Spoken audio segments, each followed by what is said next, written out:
Hello mga kapunas, ngayon papakita ko sa inyo kung paano linisin at inspeksyonin ang laman ng expansion tank ng DG1 and 3. So yan, inumpisa na namin i-set up ang bomba at binuksan din namin ang side glass at doon namin pinadaan ang hose para masipsip ang laman ng loob ng expansion tank.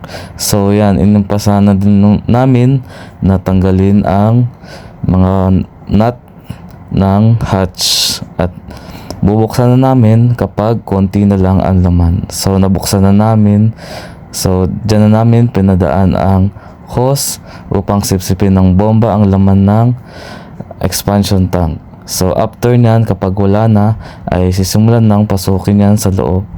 At ako ang papasok dyan upang tanggalin ang mga natirang langis-langis dyan sa loob ng expansion tank upang malinis at makita ayan ng aming senior first kung paano, kung anong nangyari sa loob ng expansion tank, kung bakit nagkakaroon pa rin ng oil dahil ilang beses na namin to binubuksan. So yan, tapos na namin dinisan at tinatanggalan namin ang bomba at yan, sinimulan namin punasan at lagyan ng nut para ma-secured na ang pagsarado ng expansion tank.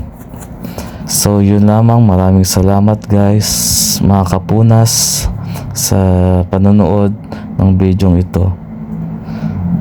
At yan, sinimulan ng repilan ang expansion tank. Makikita dyan na pagbabantay ng aming supervisor. Yun lang.